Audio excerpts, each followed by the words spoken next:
അസ്സലാമു അലൈക്കും വറഹ്മത്തുള്ളാഹി. പ്രിയമുള്ളവരെ, സമ്പത്ത് വർദ്ധിക്കാനുള്ള മനോഹരമായിട്ടുള്ള ഒരു പ്രാർത്ഥനയാണ് നമ്മൾ ഇന്നത്തെ വീഡിയോയിലൂടെ പറയുന്നത്.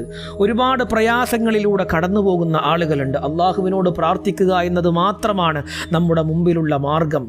സമ്പത്തില്ലാതെ കഷ്ടപ്പെടുന്ന ധാരാളം ആളുകൾക്ക് മനോഹരമായിട്ടുള്ളൊരു പരിഹാരമാണ് ഇന്നത്തെ വീഡിയോയിലൂടെ നമ്മൾ സംസാരിക്കുന്നത്. ഈ പ്രാർത്ഥന എല്ലാ നിസ്കാരങ്ങൾക്ക് ശേഷവും പതിവാക്കി കഴിഞ്ഞാൽ കഴിയാവുന്നത്ര 5 തവണയാണെങ്കിൽ അങ്ങനെ, 10 തവണയാണെങ്കിൽ അങ്ങനെ, ആത്മാർത്ഥമായിട്ടൊരു മനുഷ്യൻ അള്ളാഹുവിൻ്റെ മുമ്പിൽ ഈ പ്രാർത്ഥന ചൊല്ലിയിട്ട് കൈമലർത്താൻ തയ്യാറാണ് എങ്കിൽ എല്ലാ സാമ്പത്തിക പ്രയാസങ്ങളിൽ നിന്നും അള്ളാഹു കാവൽ നൽകും. നല്ല ജോലിയില്ലാത്ത ആളുകളുണ്ട്, അടിമ ജോലി ചെയ്യുന്ന ആളുകളുണ്ട്, ചെറിയ ചെറിയ ശമ്പളത്തിന് വിദേശത്തൊക്കെ ജോലി ചെയ്യുന്ന പ്രവാസികൾ. ജോലിയുണ്ടോ എന്ന് ചോദിച്ചാൽ ജോലിയുണ്ട്, പക്ഷേ ചെയ്യുന്ന ജോലിക്കനുസരിച്ചിട്ടുള്ള വരുമാനമില്ല. വർഷങ്ങളായി 10-15 വർഷമായി വിദേശത്ത് ജോലി ചെയ്യുന്ന പ്രവാസികളുണ്ട്. അവരുടെ കയ്യിൽ വരുമാനമുണ്ടെങ്കിലും അത് നിലനിൽക്കുന്നില്ല, അത് ചിലവിന് തികയുന്നില്ല. കുടുംബത്തിലേക്ക്, വീട്ടിലേക്ക് അയക്കാൻ മാത്രമാണ് തികയുന്നത്. ഒരു മാസം കഴിയുമ്പോഴേക്ക് കടം വീട്ടാൻ പോലുമില്ല. അങ്ങനത്തെ ഒരുപാട് പ്രതിസന്ധികൾ അനുഭവിക്കുന്നവരുണ്ട്.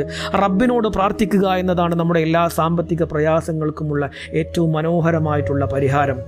എത്രയോ ആളുകളുണ്ട്, വീട് പണി നടക്കുന്നുണ്ട്, പക്ഷേ അത് പൂർത്തിയാക്കാൻ കഴിയുന്നില്ല. ജോലി അന്വേഷിക്കുന്നുണ്ട്, ജോലി ലഭിക്കുന്നില്ല. പല കാരണങ്ങളും കൊണ്ടാവാം നമുക്ക് ഈ സാമ്പത്തികമായ പ്രയാസങ്ങൾ വരുന്നത്.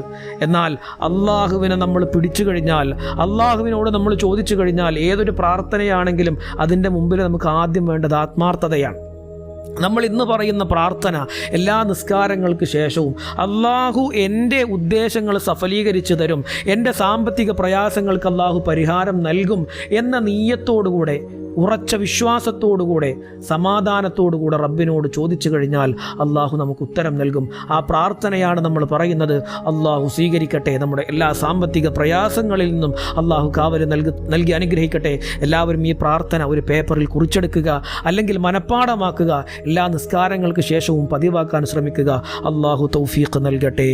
ആ പ്രാർത്ഥന ഇങ്ങനെയാണ്: അല്ലാഹുമ്മ ഫ്തഹ് ലീ അബ്വാബ റിസ്ഖിക്, അല്ലാഹുമ്മ ഫ്തഹ് ലീ അബ്വാബ റിസ്ഖിക്.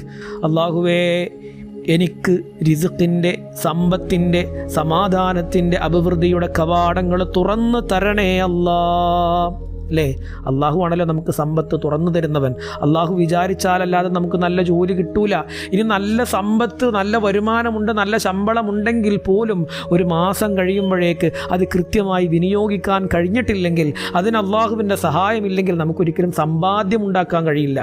ചെലവ് നടന്നു പോകുക എന്ന് മാത്രമല്ല, ജോലിക്ക് പോകുന്നതിൻ്റെ ഉദ്ദേശം ഭാവി ജീവിതത്തിന് വേണ്ടി വാർദ്ധക്യത്തിലേക്ക് എത്തുന്ന സമയത്ത്, അല്ലെങ്കിൽ രോഗമുണ്ടാകുന്ന സമയത്ത് നമുക്ക് വരുമാനം വേണം, സമ്പത്ത് വേണം. ആ സമയത്തേക്കുള്ള ഒരു നീക്കിയിരിപ്പ് ഉണ്ടാവണമെങ്കിൽ അള്ളാഹു നമുക്ക് നൽകുന്ന സമ്പത്തിൽ ബർക്കത്ത് വേണം. അതിനുള്ള മനോഹരമായിട്ടുള്ള പ്രാർത്ഥനയാണ്. നമ്മൾ ഈ പ്രാർത്ഥന പ്രാർത്ഥിക്കുന്നതിൻ്റെ മുമ്പ് അള്ളാഹുവിൻ്റെ മനോഹരമാകുന്ന അസ്മാകളിൽപ്പെട്ട ഒരു നാമമുണ്ട്, യാ ഫത്താഹു യാ അല്ലാഹ്, യാ ഫത്താഹു യാ അല്ലാഹ്. ഈ ഒരു ഇസ്മും അതോടൊപ്പം ഈ പ്രാർത്ഥനയും എത്ര തവണ വേണമെങ്കിലും കഴിയാവുന്നത്ര പതിവാക്കി കഴിഞ്ഞാൽ അള്ളാഹു നമ്മുടെ ജീവിതത്തിന് വലിയ മനോഹാരിത നൽകും. അള്ളാഹു തൗഫീഖ് നൽകട്ടെ. അപ്പോൾ പ്രാർത്ഥന മറക്കണ്ട. അല്ലാഹുമ്മ ഫ്തഹ് ലീ അബ്വാബ റിസ്ഖിക്. അല്ലാഹുവേ, ഞങ്ങളെ സ്വീകരിക്കണേ അല്ലാഹ്. ഈമാൻ നൽകി അനുഗ്രഹിക്കണേ റഹ്മാനെ. സാമ്പത്തിക പ്രയാസങ്ങളിൽ നിന്ന് കാക്കണേ അല്ലാഹ്. ഞങ്ങൾക്ക് നല്ല ജോലി നൽകണേ റഹ്മാനെ. അസ്സലാമു അലൈക്കും വറഹ്മത്തുള്ളാഹി വബറകാതുഹു.